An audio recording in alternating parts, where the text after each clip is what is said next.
Hello, and welcome to Progressive Legislature Update. My name is Dean Corin, State Rep from Burlington's Ward 1 and a piece of Ward 6. And with me today is Terry Bericius. I'm a representative representing part of the Old North End, District 7-4. And the first thing we want to get into today is all the attention you've seen in the media having to do with housing expenses in Montpelier for legislators, especially the two of us.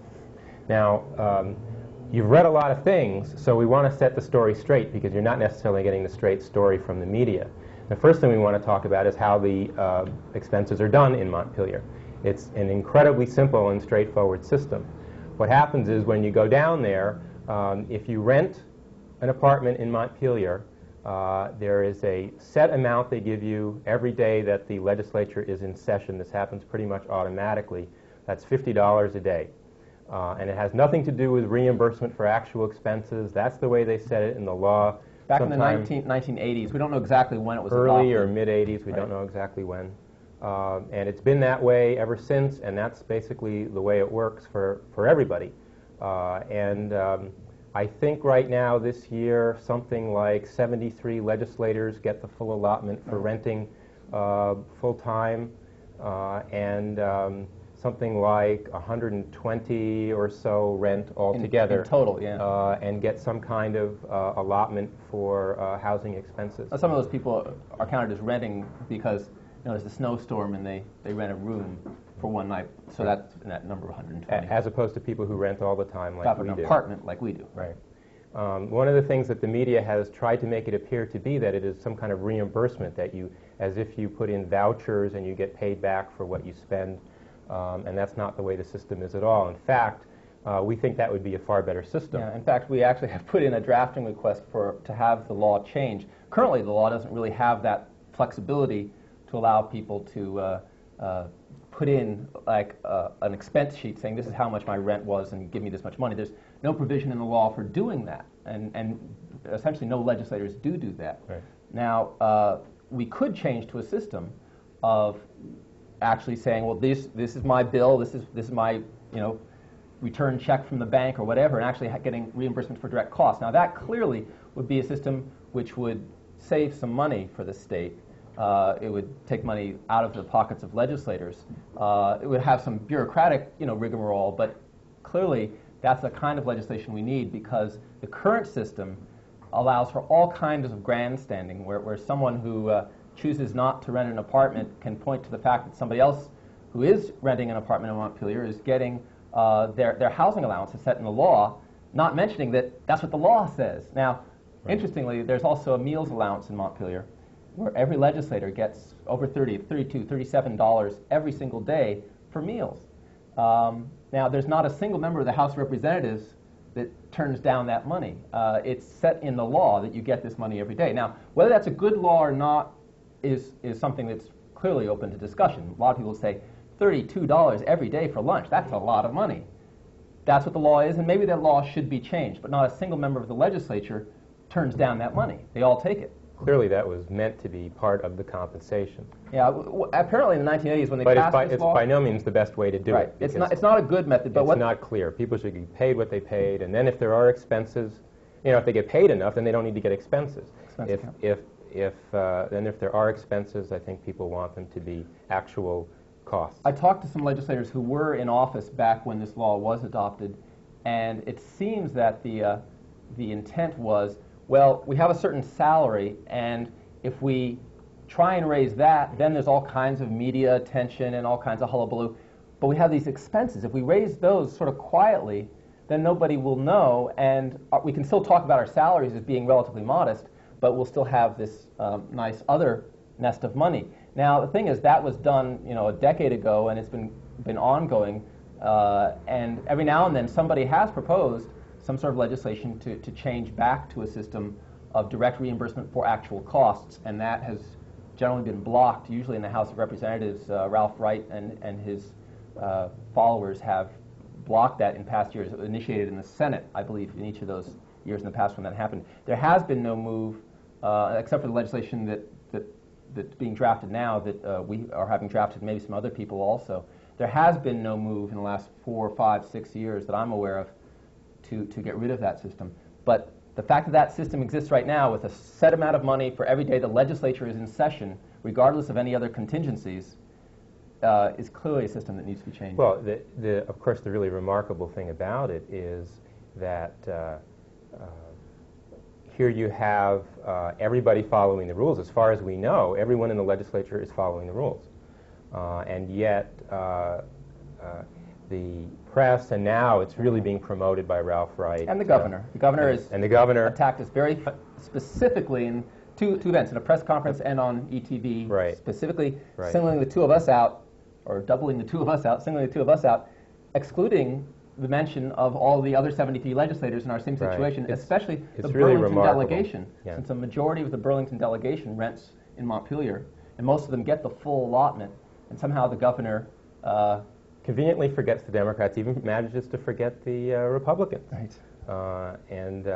It's really quite remarkable. So why And do then you suppose that is? Why do you Well- suppose the governor can't seem to notice that it's the general practice, it's the law, it's been going on for 10 years, and that we're in the same soup with everybody else following the law? Why do you suppose the governor picked on us? Well, the governor never made any particular threats, but Ralph Wright certainly made particular threats. The fact is, we've been challenging a lot of what's been going on down in Montpelier, especially the way that the speaker dominates the legislative process, which is really terribly undemocratic, and different legislators can't, among equals, debate and have legislation simply done on its merits, but things are the subject of political manipulations. And Ralph has said that we've gotten under his skin, and he's going to do whatever he could to get rid of us. A specific example where that came to the fore, I mean, there's been a lot of times when we've challenged the Speaker's authoritarian running of the State House. One particular event was back in February, I guess, where we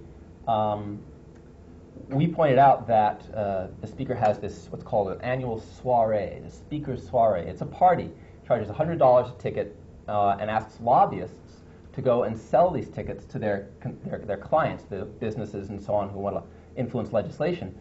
$100 a ticket, he raises thousands and thousands of dollars, not just from lobbyists, but primarily How from much lobbyists. was it this year? It was Well, $50,000? it was $40,000 last year. I think it was around $50,000 this year that the Speaker raised in the slush fund of lobbyist money.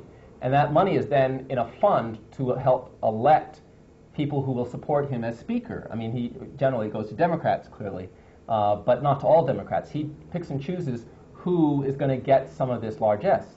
And it's just, laundered lobbyist influence money. Now, we had a press conference exposing this system and saying this is contrary to good government. People can't have confidence in a democracy when this kind of money is being thrown around, and the Speaker, who's the head of the legislature, basically has the power to pretty much virtually blackmail lobbyists into giving him this money, because they're fearful that if they don't give him the money, that their legislation will be in trouble. So we had this press conference. The next day, I was having breakfast in the State House, and the Speaker, there's a cafeteria there, the Speaker came by my table and said, "Bericius, you're wrong. We didn't raise $40,000 at the party. We raised $50,000, and we're going to use that money to get you out of office." So the Speaker has been very clear that we are a major problem for him, and he really wants to get rid of us. And so it's not a surprise. I mean, the ferociousness of the attack currently, and the distortion and the untruthfulness of the current attack, which completely ignores the law, ignores common practice, and just focuses on two legislators in a bizarre misinterpretation of reality.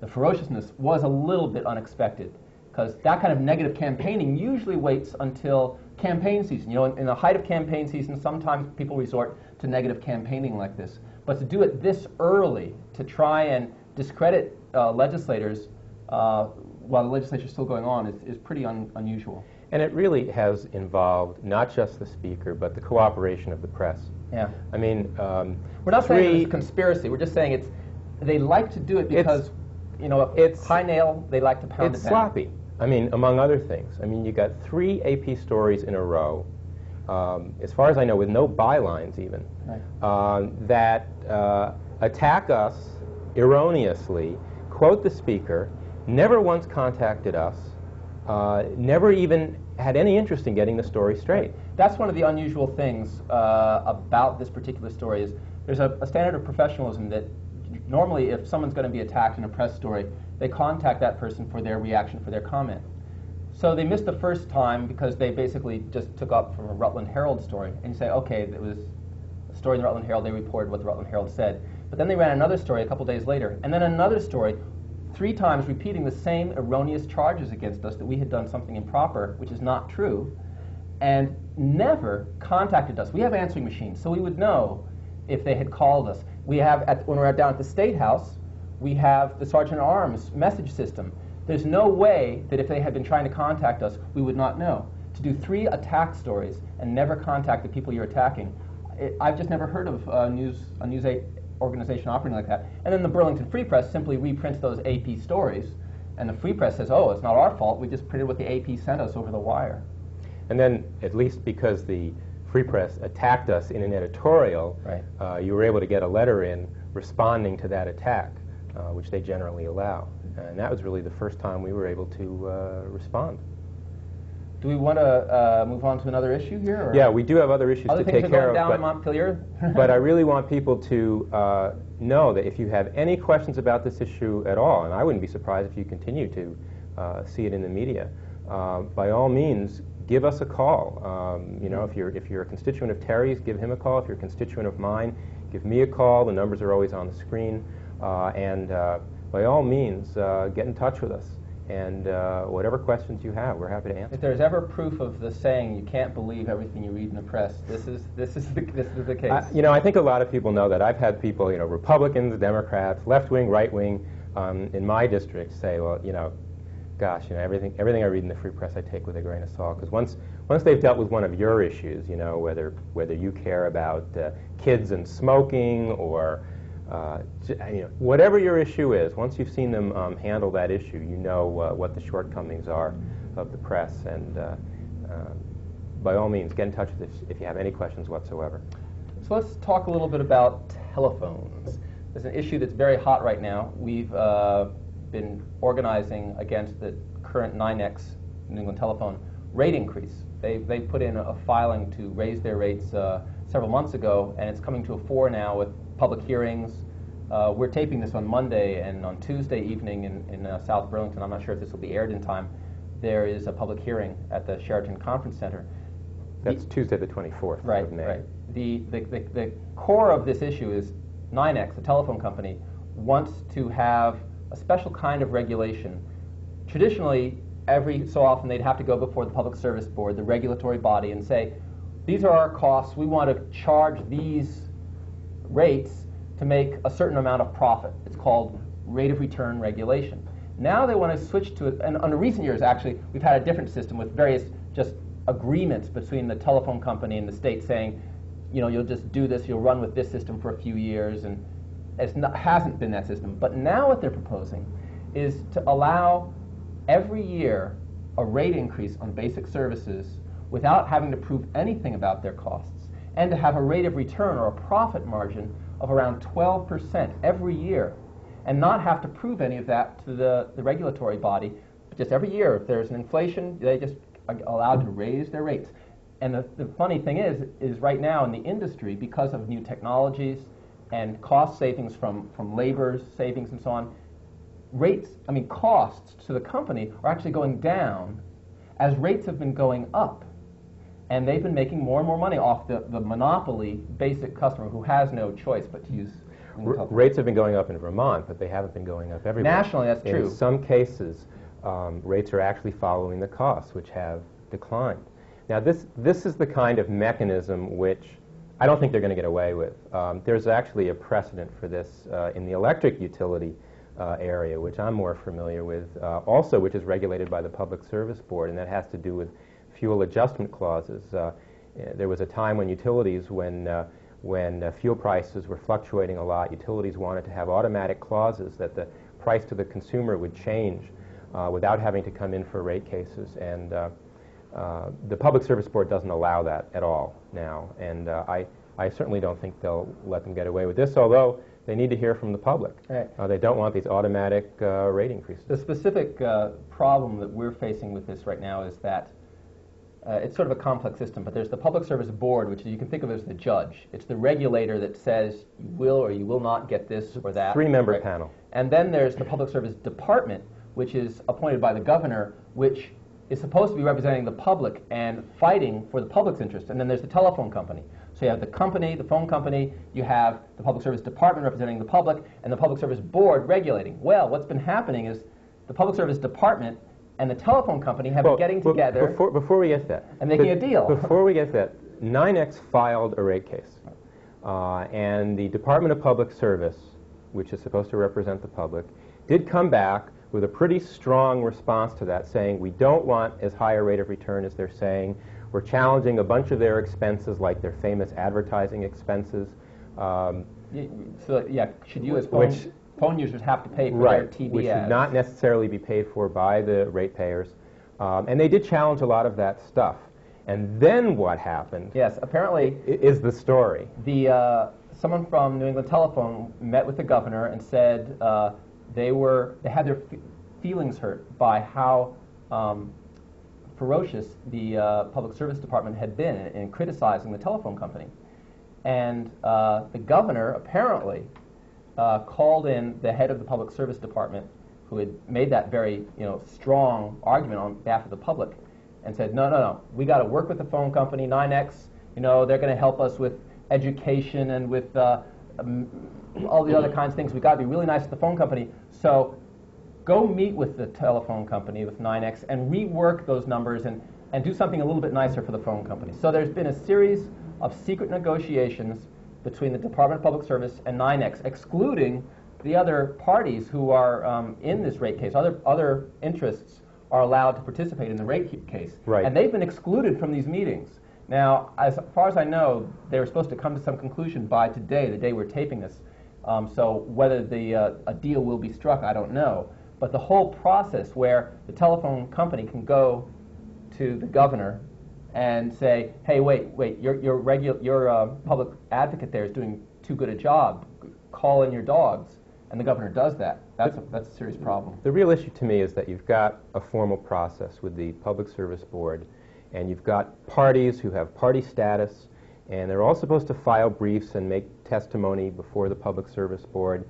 And instead, the process has been short-circuited, where only 9X and the Department of Public Service get together in a room all by themselves with no public and no other parties and try to work out their own deal that they will come back to and present to the other parties and the Public Service Board for its blessing, without going through all that back and forth testimony, which is really how the system was set up to come to the best result that's fair to the company and fair to the ratepayers.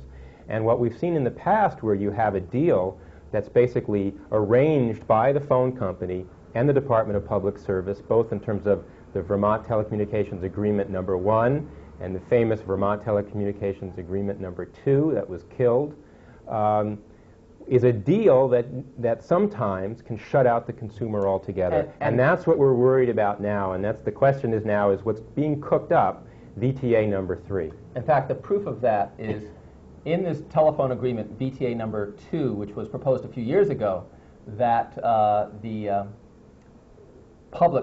was public outcry about. In fact, we pretty much led the public effort to kill that agreement with groups like AARP, senior citizens groups, and other consumer organizations. We managed to scuttle that agreement.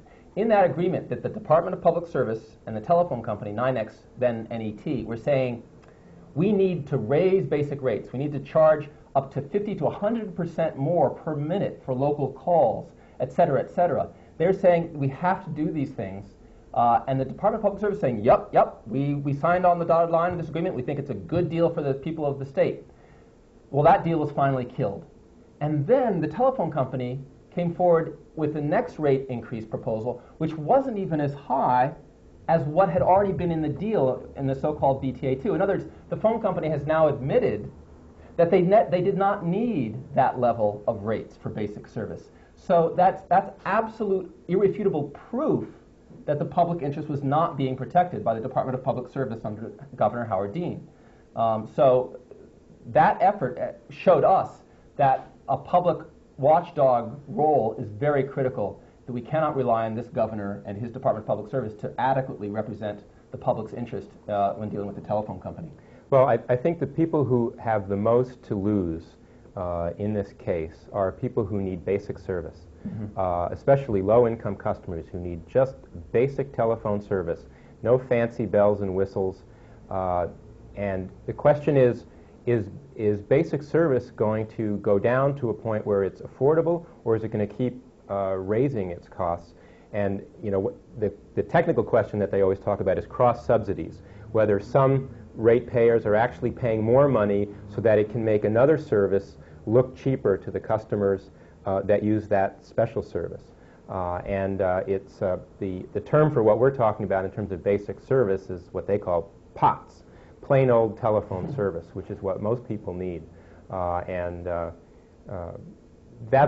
think those people are the ones who, if the public is not heard from, really have the most to lose. Because if those rates continue to go up, we're really going to have a crisis where we actually have more homes over time without a telephone. And that's not a good place to be in. Right now, you know, the state is working, we've been working on 911 legislation to get 911 or E911, enhanced 911 throughout the state. And if you don't have a telephone, you don't have 911. So in terms of even the basic emergency services, telephone's very critical, and we have to make sure that it's basically affordable. Let's move on. Speaking of things that are going up, telephone rates, what about property tax reappraisal in Burlington? This is the big issue that we've been working on since April. As you may know, as you probably know, especially if you own a house in Burlington, your property taxes are probably going up. Something on the order of 93% of homeowners in Burlington are having their property taxes going up.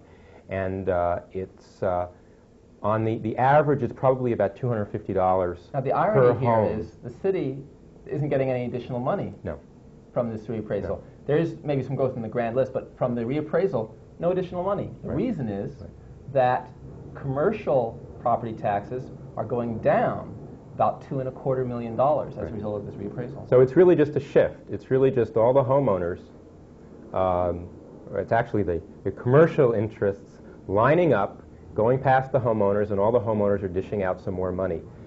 It's just a pure shift. Terry said $2.25 million. And the problem is that there are homeowners who can't afford that. There's several hundred homeowners who are getting increases of over $1,000 a year. And now for some homeowners, that's going to mean I can't live in my home anymore. And some of these people are long-term residents. And when you get in a result that is that extreme, at some point you have to say, this is too much of a crisis. This is as if a tornado whipped through Burlington and destroyed 300 homes, and the administration decided to ignore it. Well, you can't ignore it. You have to do something. And now the mayor has talked about measures that are small measures that would do a little bit, but basically wouldn't do enough, because to do enough to help the homeowners that are most seriously impacted, you have to be talking in the $500,000 to $1 million range, which is offsetting, you know, up to probably half of that shift that would be going to the commercial sector. Historically, the last time Burlington did a comprehensive reappraisal was in 1985.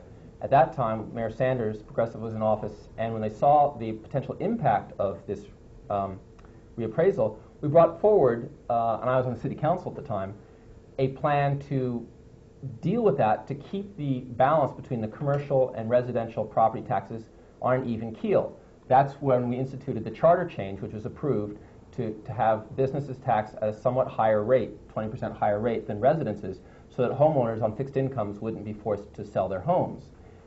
This time, with a different administration, Mr. Brownell, there's been no response of any comparable magnitude to deal with the problem. So we took it upon ourselves in Montpelier to try and see if we could do something around changing the city's charter to deal with this crisis. So we organized a meeting of the Burlington delegation of the legislature in the House of Representatives, all the members who represent Burlington. We met, actually it was in the Senate Judiciary Committee room because that was an available room, and we presented, mainly Dean Corrin here, presented our plan for how we could modify the city charter to protect homeowners so that they would not see a huge tax increase. You have to understand that the city is a creature of the state, and the city charter is actually a state law. Right. And the city is only has the powers and is only able to do what the state says it's able to do. So if it needs to do something that's a little bit different, for example, in the city of Burlington, if we wanted to raise the taxes to run the city more fairly through an income tax instead of a property tax, we can't just do that. The city council may like to do that, but it needs a state law in order to do that, and the state has never allowed municipalities to do those kinds of taxes. The city does have certain authorities like the franchise fee and impact fees, but basically if you want to do something different, you have to get state approval. So we thought that even at this late date, the magnitude of the problem is such that we should give it a try. At first we had a lot of support. There was a general nodding of heads in the room, but people wanted to... From the delegation. But they wanted to check back with the city councilors from their parties to make sure that people were on board with this, because it would have a much better chance of getting through the legislature if the city council and the mayor were on board. So they checked back and found that there wasn't broad support, at least among some of the Democratic city councilors. Progressive city councilors were generally sympathetic. And so the Democrats in the Burlington delegation met separate from us and worked out a sort of a watered-down version, which has some merit. It has some merit. It doesn't deal with the problem this year. People are still going to have to cover their taxes for 1 year in some manner. Well, let's describe but it's better than nothing. So we signed on to their legislation. Let's describe what our proposal is. Okay. It's really very simple. It would give the city council the authority to institute up to a $25,000 homestead exemption for each primary residence in the city of Burlington. So obviously that $25,000 would come off the appraised value, and therefore that would lower taxes to some degree for Burlington homeowners. The overall taxes would automatically be worked out to be revenue neutral. That would raise everyone's rates slightly in order to make up that difference for what is cut out by the homestead exemption. The key thing is that the homestead exemption authority to the city council, again, this would all be up to the city council to do it to the degree that they wanted to do it and when to do it, but they would have that authority immediately. And the reason for that is very critical, because if this reappraisal goes ahead, people are going to start to get tax bills pretty soon. And by that time, you can't, it's would be ridiculously complex to try to go back and correct people's property taxes after the fact in a retroactive way. They've already made a payment. That's just unworkable. Right. However, the authority for the city council would expire by the end of next March unless it had been approved by the voters. Now, the voters could ratify it either at the regular election in November or at the regular election in March or at any special election in between, but it wouldn't require any special election.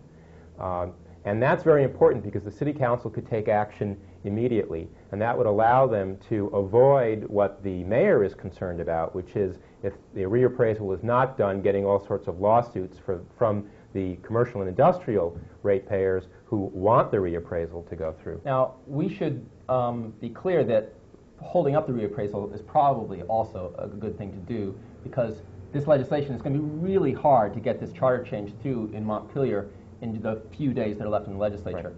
We've met with the Municipal Corporations Committee, and they actually have been sympathetic. The chairman, Ralph Baker, has actually steered it more towards an enabling law to allow any town to enact a homestead exemption to lower the property taxes on the homestead, the primary residences in the town. And they're actually sympathetic on that committee. It's a exclusively Republican committee, and they're taking the view of local option, local control, and that's a very favorable thing in this circumstance. When we were first putting the bill in, the great thing was that everybody we talked to said, hey, that's a great idea, I want that for my town too, and we said, fine, no problem. So, and one of the reasons that change is taking place is it was very clear that the powers that be in the House, mainly meaning Speaker Ralph Wright, weren't going to allow it to go through as just a Burlington initiative. It would have to be for other towns as well. So that has a good chance of getting voted out of that committee, but it'll probably go to another committee to actually get all the way through the House, voted on, and over to the Senate, and voted on in the Senate before we adjourn for the end of the year. It's going to be a monumental task to get that to happen. I'm rather pessimistic about our chances of getting that through this year. But it's our job to keep pushing, so we Right. will keep pushing. So we're just about out of time. My name is Representative Terry Bericius, And Dean Corin, and this is the Progressive Legislature Update. thanks for joining us, and if you have any questions at all, please give us a call. Thanks.